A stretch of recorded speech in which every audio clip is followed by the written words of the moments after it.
જિલ્લાનો ગ્રામ્ય વિસ્તાર બધે એક જ મુસીબત લોકોને સતાવી રહી છે અને એ છે તૂટેલા ખાડાવાળા રોડ રસ્તાઓ।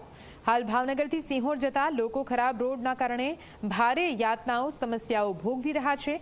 નેશનલ હાઈવે પર અનેક જગ્યાએ મસમોટા ખાડા પડી ગયા છે।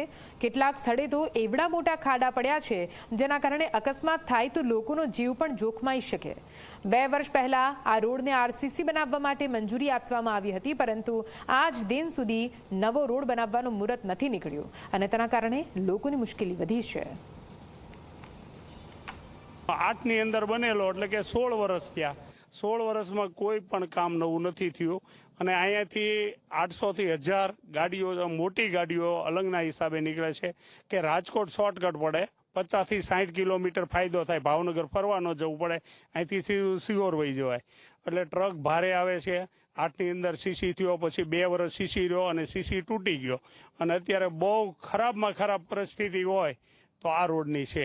2 વર્ષથી અમને અમારા ધારાસભ્ય એમ કહે છે મંજૂર થઈ ગયો છે, દિવાળે આવશે થઈ જશે, દિવાળે આવશે થઈ જશે, કોણીએ ગોળ લગાડે છે, હજી થયું નથી। ગામ સતત હેરાન થાય છે। રાજ્ય અને તાલુકાથી તાલુકા લેવલનો રોડ છે, છતાં ઘણી વખત જો ટ્રક અહીંયા પલટી ખાઈ ગયો તો ગયા વખતમાં જ તે અને અવારનવાર રજૂઆત કરી અને કયા કારણે આ રોડ અટકી ગયો છે એ કોઈને ખબર નથી, બરાબર। સતત પાસ ચેલો છે પણ નથી બનતો, એનું કારણ શું છે એ કોઈ કહેતું જ નથી। અવારનવાર રજૂઆત કરી, હવે ગામ લોકો ઘણી વખત કહે છે કે ભાઈ રોડ નહીં બને તો અમે આંદોલનનો માર્ગ લેશું, બરાબર। છેલ્લા 16 વર્ષથી બિસ્માર છે। અત્યારે તો હાવ ખરાબ પરિસ્થિતિ છે। છેલ્લે 2008માં રસ્તો સીસી રોડ બનાવવામાં આવ્યો હતો, તે પછી આ રોડમાં કાંઈ પણ કર્યું નથી। ગમે ત્યારે ખાડા બુરીને વયા જાય છે। 2 સાઈડ ડામર રોડ બને છે પણ ગામમાં કાંઈ બનાવ્યો નથી।